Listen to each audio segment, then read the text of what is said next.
A paz do Senhor, queridos irmãos, eu oro a Deus para que todos estejam bem, estejam com o coração em paz, com o coração alegre, passando por esses momentos de dificuldade que toda a terra está passando, porém com fé e com firmeza, com alegria, com disposição, e com confiança no Deus Todo-Poderoso que está sentado em seu trono de glória e que cuida dos seus filhos, que cuida dos seus servos. Queridos, é com muita alegria que mais uma vez eu venho meditar com os irmãos na palavra de Deus e nós iremos hoje estudar a segunda lição da Escola Bíblica Dominical. E diga-se de passagem que a revista está excelente, queridos. Eu aconselho você estudar essas lições, porque elas trazem verdades eternas, verdades poderosas, verdades que acalentam o coração, que aumentam a nossa fé e que também nos chama a responsabilidade em relação ao reino de Deus, que nos chama a responsabilidade como arautos de Deus, como servos do Senhor, pertencentes ao seu reino, e que tem aí uma missão de apregoar a salvação, de trazer cura sobre os corações, sobre a vida dos enfermos, sobre a alma daqueles que agora padecem sob o aguilhão do pecado, sobre as algemas de Satanás. Nós somos povo escolhido e chamado para pelejar neste mundo contra as hostes de Satanás. E sobre nós já foi decretado a vitória do Senhor Jesus Cristo. Por isso nós somos mais que vencedores no Senhor. E hoje então nós iremos estudar a segunda lição, que traz o seguinte título: Despertamento Espiritual, um milagre.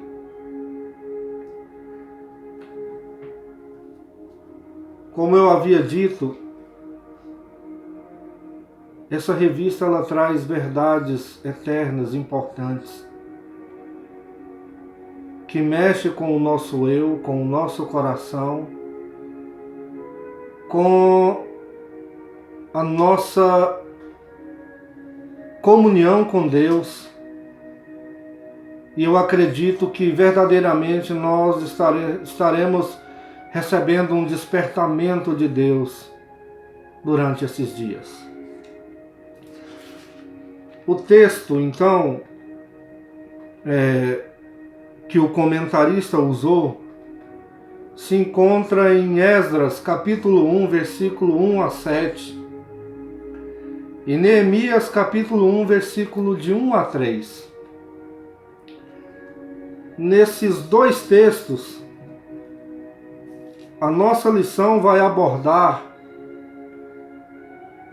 o fato, a passagem de quando Israel retorna da Babilônia, através do decreto de Ciro, quando Ciro então decreta e apregou a liberdade para aqueles que desejassem voltar para Jerusalém. Todos os judeus que quisessem voltar para Jerusalém, eles tinham agora, sob o decreto de Ciro, a oportunidade de voltar para casa. Mas para que a gente possa entender essa passagem, para que a gente possa entender o que estava acontecendo aqui, porque Esdras vai dizer que o Senhor despertou o coração de Ciro, para que Ciro fizesse o decreto que dava o direito dos judeus voltar para sua terra natal.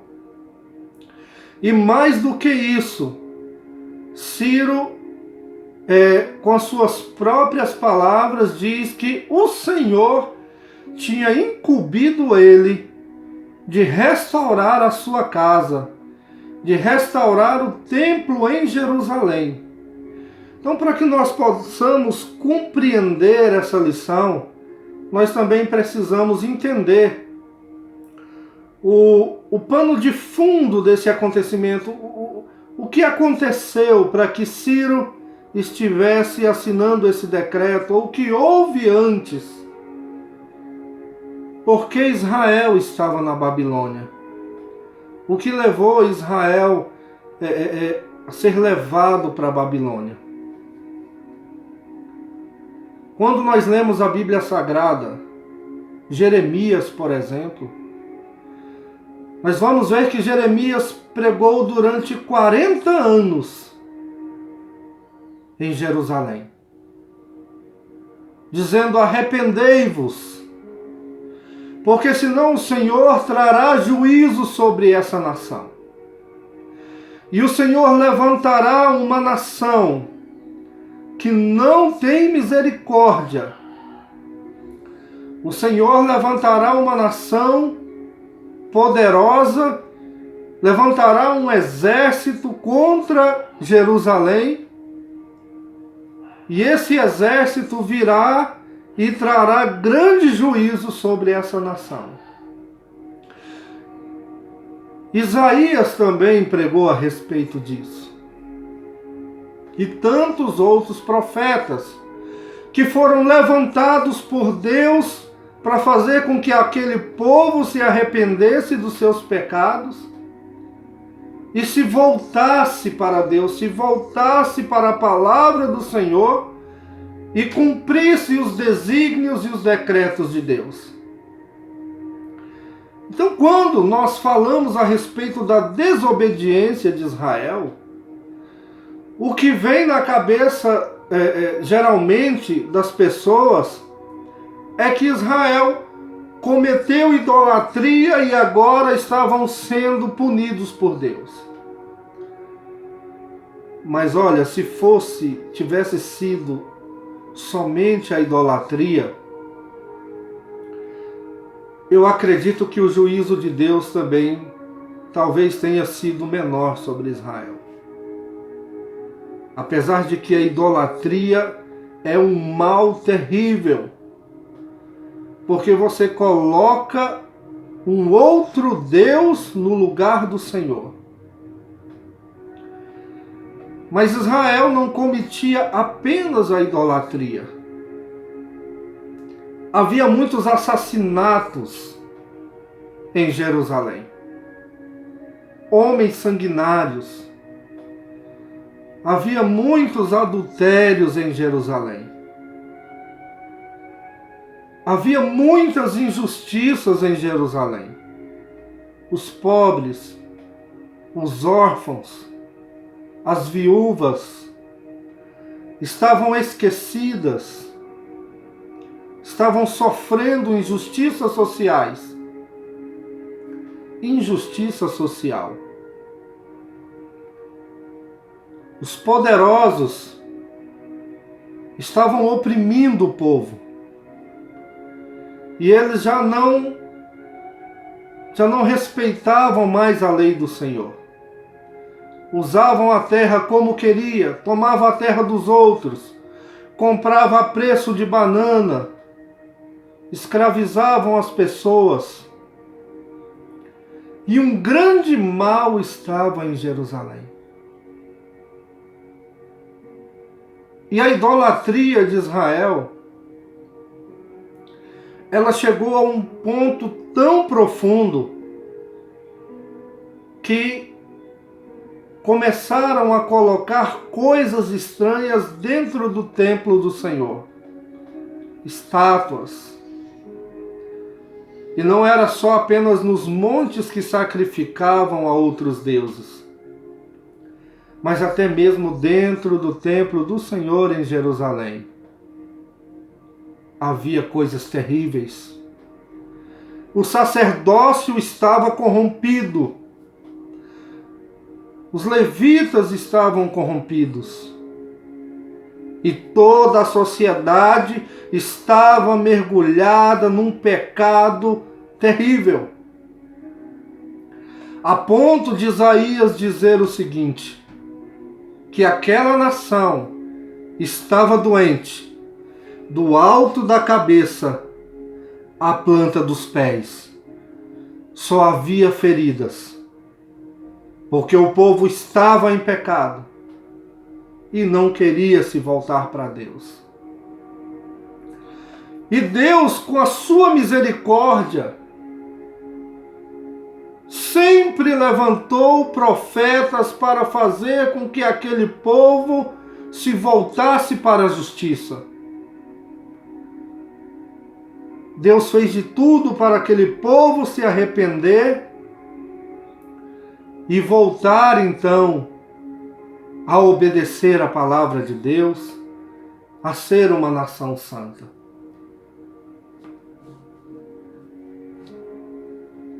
Mas aquele povo, eles não quiseram dar ouvidos. Sabe o que eles fizeram com os profetas de Deus? Eles mataram os profetas de Deus. Porque eles não suportavam a verdade. Eles não queriam ouvir a verdade, eles não queriam obedecer a palavra de Deus. Então, sempre que Deus levantava um profeta, eles matavam os profetas.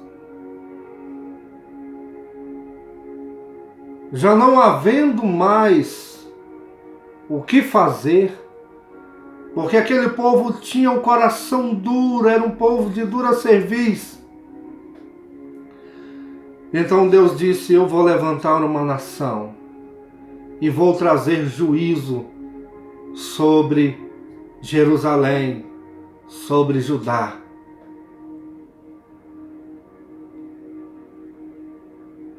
Então Deus enviou Nabucodonosor, mas ele ainda não destruiu Jerusalém, ele pegou alguns nobres, ele pegou algumas pessoas importantes e deportou para a Babilônia. E ainda assim o coração do povo de Jerusalém, do povo de Judá, permaneceu endurecido. Deus chamou então Ezequiel e mostrou para Ezequiel, disse, Ezequiel, deixa eu te mostrar uma coisa, e mostrou para Ezequiel as abominações dentro do templo do Senhor. As abominações no meio do povo de Deus, que era um povo que foi levantado para apontar para a salvação. Era um povo que deveria ser exemplo para as outras nações. Era um povo que era para ser exemplo de santidade. Mas estavam mergulhados no pecado, correndo atrás de prazeres, correndo atrás daquilo que satisfaria os seus corações, correndo atrás de riquezas. E Deus então, segundo Ezequiel, Deus chama 3 anjos. Ezequiel vê 3 anjos dentro do templo. 3 homens. E Deus então diz, aquele que está determinado morrer pela espada morrerá. Aquele que está determinado morrer pela peste, pela fome, pela peste morrerá. Aquele que está determinado para cativeiro vai. Então Ezequiel capítulo 20 diz que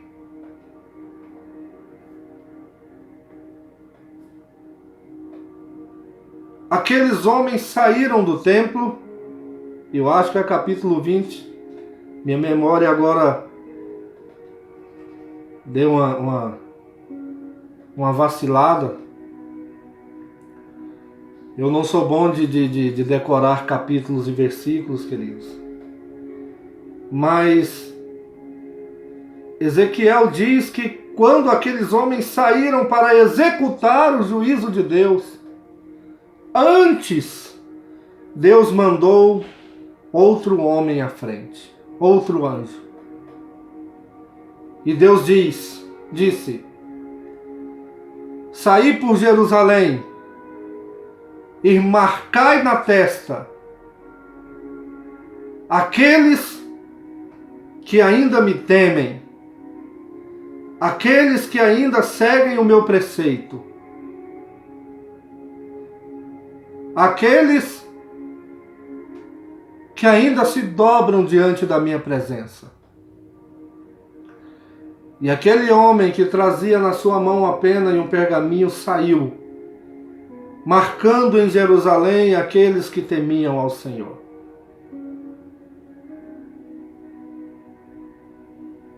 Porque a misericórdia de Deus ainda estava sobre aqueles que temiam ao Senhor.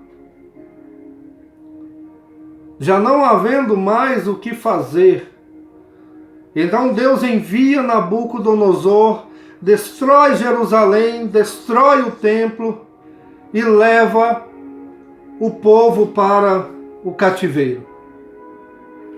E deixa alguns pobres na terra,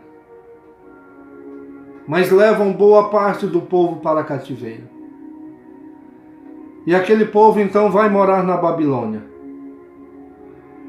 Só, queridos, que Deus estava levando aquele povo para a Babilônia para que aquele povo pudesse ser limpo por Deus, pudesse ser purificado da idolatria, do pecado, da injustiça, dos assassinatos. E aquele povo foi para a Babilônia e eles não ficaram nas mesmas condições que Israel ficou no Egito, não. Eles foram colocados em cidades e Nabucodonosor disse: olha, construam suas casas, vocês podem negociar, vocês vão viver aqui. Mas não como escravos no Egito. Mas agora a nação deles era a Babilônia. Quando eles chegaram lá, eles não tinham mais templo para adorar a Deus, para sacrificar ao Senhor. E aí eles pensaram: e agora? Como é que a gente vai fazer se nós não temos mais templo? Então eles decidiram o seguinte: não, então nós vamos fazer o seguinte, nós vamos obedecer à lei de Deus. Não vamos nos apartar do nosso Deus. Não vamos nos entregar à idolatria. Não vamos nos entregar aos deuses pagãos, nem às práticas dos babilônios, mas nós iremos obedecer à palavra de Deus. Ora, mas não era isso que Deus queria desde o princípio que eles fizessem quando eles estavam em Jerusalém? Precisou que Deus intervisse, levando eles para o cativeiro, para que eles pudessem tomar consciência, para que eles pudessem despertar. E aí é a lição que nós estamos estudando, despertamento espiritual. Eles precisaram passar pelo juízo de Deus, pela interferência divina, para poderem então despertar, se limpar, se purificar, compreender que é necessário ser santo, porque o nosso Deus é santo. E agora então na Babilônia, longe da sua terra, longe do templo, longe das belezas de Israel, eles iriam precisar passar por um tempo ali para se purificar, para serem provados, para darem valor àquilo que Deus tinha dado para eles, e eles desvalorizaram, eles jogaram no lixo. Não deram valor à bênção de Deus, à sua pátria, à sua terra, ao templo e à presença do Senhor. Eles iam aprender ali no cativeiro a valorizar, aleluia, a presença de Deus. Tendo dito isto, então, Deus tinha determinado, através do profeta Jeremias, 70 anos esse povo vai ficar na Babilônia, para que a terra seja purificada. Porque eles não respeitaram o Shabá do Senhor, ou sábado do Senhor. Eles vão ficar lá 70 anos. Cumpridos 70 anos, Deus levanta um grande rei chamado Ciro.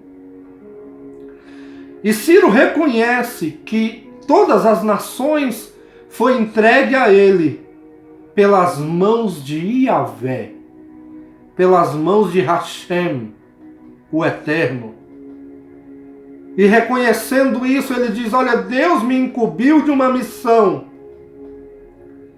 de liberar Israel para voltar para Jerusalém e reconstruir o templo do Senhor. Então aqui nós entramos na lição. E a primeira coisa que nós precisamos compreender aqui é que Deus despertou o coração de Ciro e também despertou o coração do povo para voltar para a Babilônia, para Jerusalém, melhor dizendo. Porque uma vez na Babilônia, 70 anos depois, o povo já estava estabelecido ali, já havia acostumado com aquela vida, seu coração já poderia estar envolvido ali com aquela terra. Então Deus desperta o coração daquele rei e o coração do seu povo e diz: meu povo, agora é a hora da reconstrução. É a hora de despertar. E Deus desperta não só o coração de Ciro, mas também o coração do seu povo. E a primeira coisa que nós vamos aprender aqui então, que o despertamento espiritual, ele emana de Deus. Ele provém do Senhor. Ele vem do Espírito de Deus.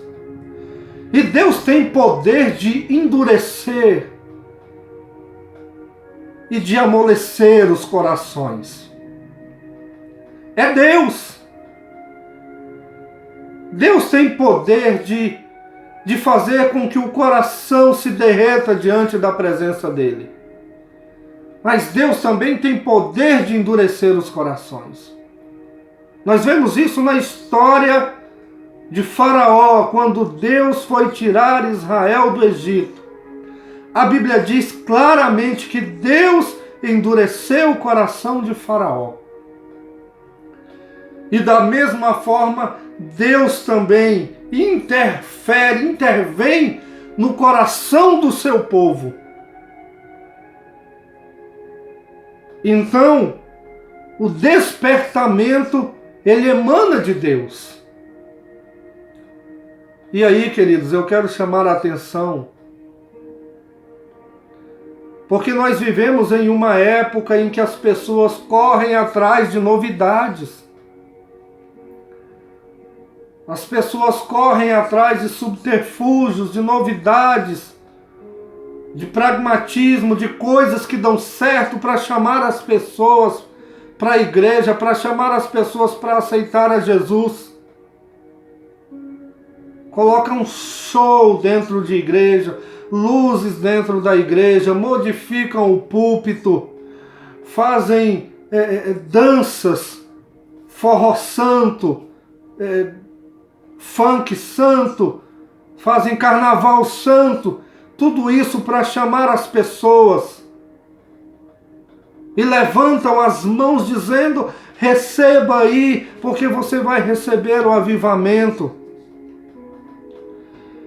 Mas o avivamento não vem através desses subterfúgios. O avivamento não vem através da minha boa oratória, não vem através da minha vontade. Não. O avivamento só pode ser dado por Deus.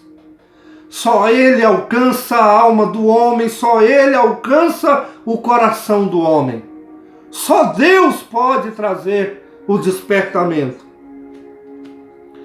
E o escritor vai dizer o seguinte, que não foi a oração de Daniel que trouxe o despertamento, não.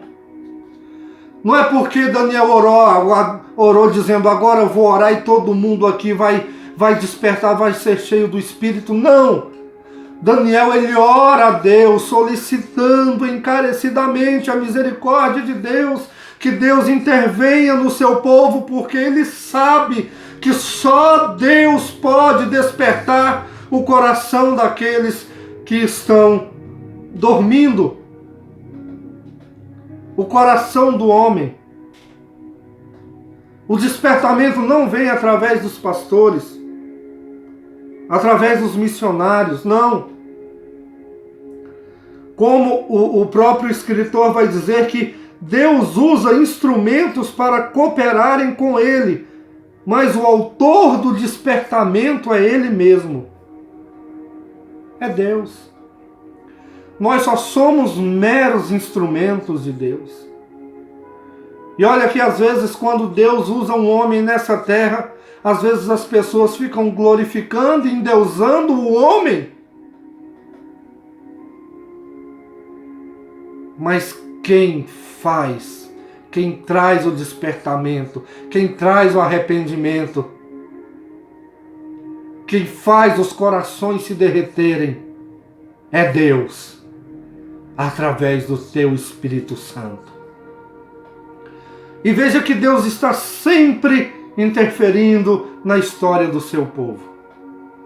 E Ele levanta Ciro como um instrumento seu, como um servo seu, para fazer com que o seu povo volte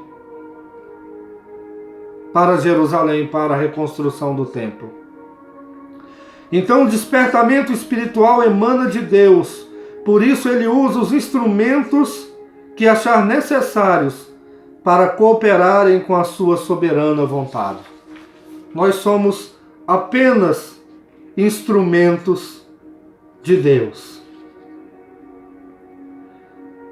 Mas qual é a finalidade do despertamento, irmãos? Por que Deus deseja e se esforça para trazer um despertamento sobre o seu povo? Quando Deus quer realizar os seus propósitos, Ele incute a sua vontade no espírito do homem.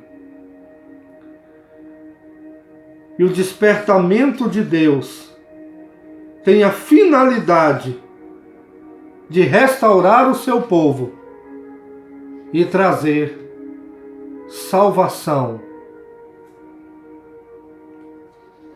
sobre todo aquele que desejar ardentemente em sua alma. Então, o despertamento é para trazer restauração, comunhão e salvação.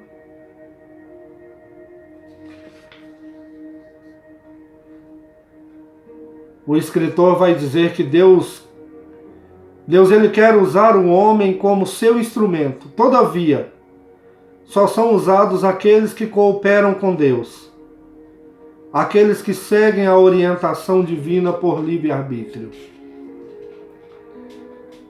Quando ele diz que, todavia, só são usados aqueles que cooperam com Deus, nós não devemos pensar que a vontade de Deus vai ser feita só se o homem quiser. Não é isso.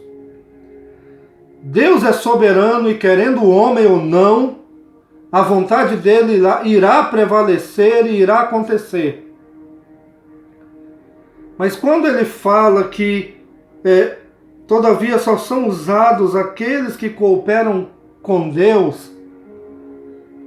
Ele está dizendo que na obra salvífica, na obra de restauração, de salvação, Deus deseja encontrar corações voluntários para fazer a obra. Quando Isaías viu Deus no templo, de repente Deus faz uma pergunta, veja bem, ele diz assim: a quem enviaremos? Deus não poderia ter dito: Isaías, você vai para o meio desse povo pregar a minha palavra, porque eu estou te dando uma ordem. Deus não poderia ter feito isso, irmãos? Claro, Ele é Deus. Mas veja que Deus faz uma pergunta e diz: a quem enviaremos? E Isaías diz: Senhor, envia-me a mim. Oh, irmãos, como Deus ama um coração voluntário, que se coloca à frente, que expõe a sua vida, que não mede esforços para responder ao chamado de Deus. E às vezes as pessoas dizem: olha, eu não vou não, olha, eu sou assim, eu só vou, eu não gosto de estar na frente, eu só vou se o pastor me mandar. Porque eu não gosto de tomar a frente, né? Porque eu sou assim, eu só vou se me mandar. Porque eu sou uma pessoa muito resguardada. Deixa eu te falar uma coisa. Davi, quando viu Golias afrontando o exército de Deus, quando ele viu Golias afrontando o nome do Senhor, ele disse: quem é esse incircunciso para afrontar o exército do Deus vivo? Eu vou lutar contra ele. Veja que coração voluntarioso. Ele não esperou Saul dizer: olha, eu vou ficar aqui no meu canto, quietinho, né? Que eu sou uma pessoa que eu gosto de ficar no meu canto, então quando Saul vier, se ele me chamar, eu vou lutar contra o gigante. Aí eu vou, se me chamar, eu vou. Ele disse: não, olha, eu vou. Antes de alguém chamar, ele disse: eu vou. Isso é um coração voluntário. Como Deus ama isso, irmãos. Como Deus espera isso de nós. De nós termos esse coração voluntário, de compreender o que está acontecendo, de compreender o quanto nós necessitamos de um despertamento e de fazer a obra de Deus com um coração voluntário. Quando eu estava lendo essa lição, eu me lembrei de John Knox. Acho que eu já falei algumas vezes. Certa feita, ele foi pregar numa igreja e ele estava na casa de um irmão e ele pediu para orar. Pediu um quarto para ele orar. Quando ele estava orando, depois de muito tempo orando, o irmão ficou preocupado e foi ali no quarto para ver o que estava acontecendo. John Knox era um pregador escocês. E diz a história que ele rolava no chão, em dores, chorando, aleluia! E dizendo: meu Deus, me dá a Escócia, senão eu morro. Me dá alma, senão eu morro. Me dá a Escócia, meu Deus, senão eu morro. E ele foi o maior pregador da Escócia e ganhou aquele país para Jesus. Quem sabe nós não estamos precisando desse despertamento a ponto de sentir dores pelas almas, dores pela presença de Deus, dores pela glória de Deus, a ponto de dizer: Deus, me dá o Brasil, senão eu morro.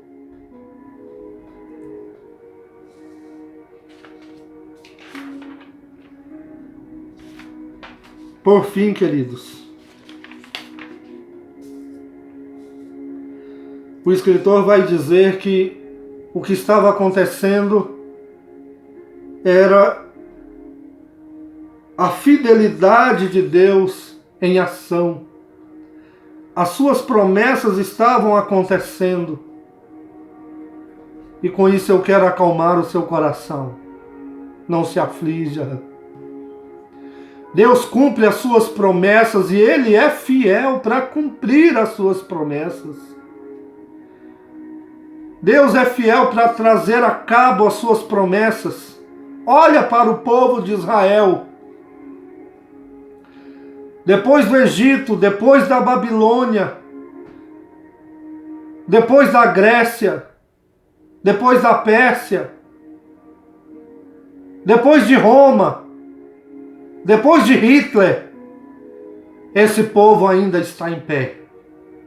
Porque Deus vela pelas suas promessas. E Deus cumpre as suas promessas. Acalme o seu coração. Deus vai cumprir as suas promessas sobre as nossas vidas. O culto foi restabelecido. O templo foi reconstruído. O livro de Esdras fala que eles pegaram a palavra e começaram a ler, e aquele povo chorou copiosamente diante da presença de Deus. Houve um despertamento. Houve um avivamento. Como o pastor João Batista falou na outra aula, um avivamento através da palavra de Deus, queridos. Não esses avivamentos que a gente vê por aí, que às vezes a pessoa salta, pula, e aí eu não sou contra isso, tá? Se você quiser pular, saltar na alegria do Espírito Santo, amém por isso.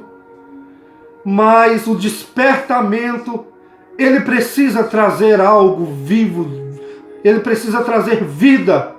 O despertamento traz arrependimento, o despertamento faz com que o pecador abandone o pecado, entre para os caminhos de Deus, responda ao chamado de Deus, viva uma vida santa. Então, às vezes, as pessoas estão pulando todo dia na igreja, falando em línguas todo dia na igreja, mas as suas vidas não mudam. Isso não é despertamento.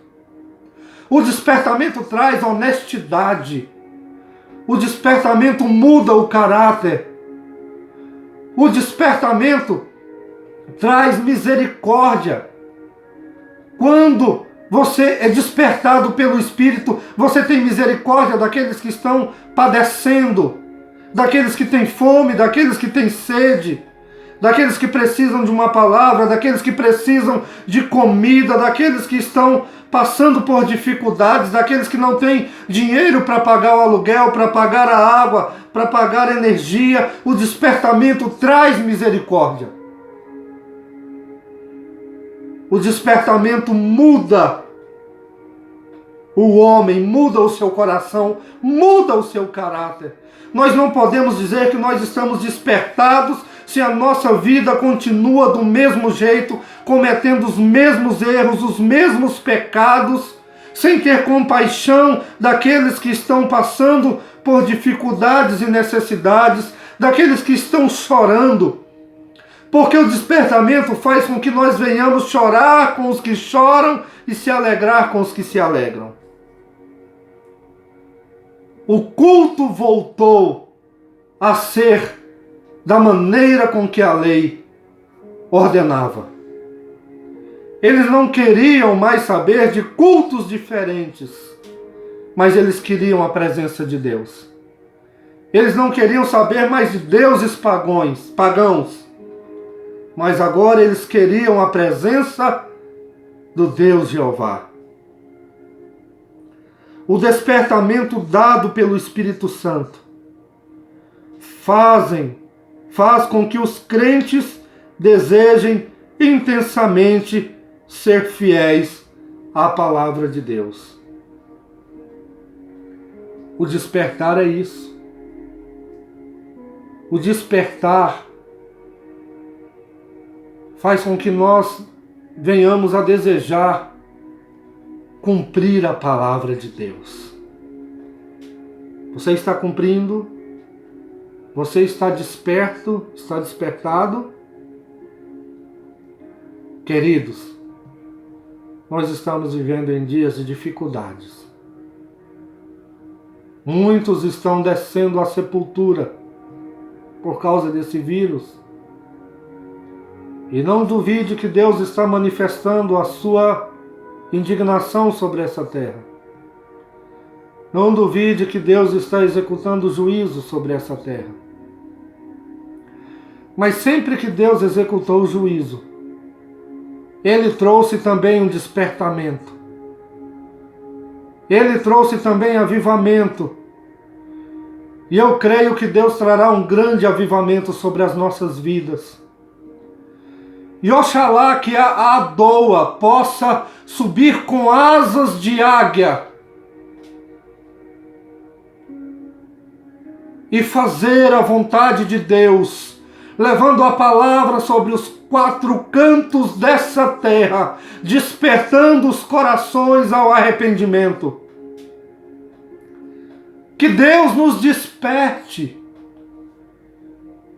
Que Deus nos leve a estar no centro da sua vontade. E que Deus nos leve a despertar outros corações, que nós possamos ser instrumentos nas mãos de Deus, porque dele emana todo o poder, todo o avivamento, todo o despertamento. Emana dele. Mas que nós possamos ser despertados por ele e ser instrumentos dele nessa última hora.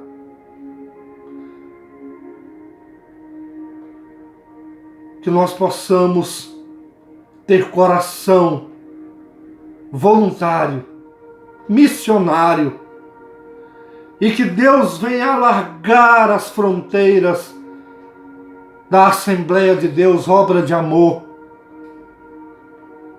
a ponto de nos despertar para pregar a palavra, para povoar o reino dos céus.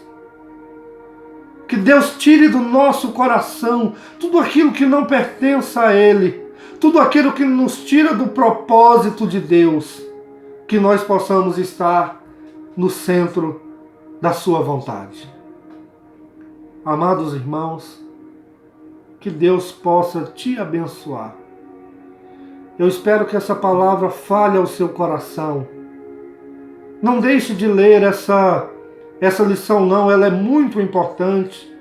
Tem muitos versículos para que você possa compreender a palavra de Deus, para que você possa estudar. Não deixe de estudar não, se prepara para esse grande despertamento. Porque eu creio que Deus fará grandes coisas durante esses dias. Que Deus nos abençoe em o nome de Jesus. Amém.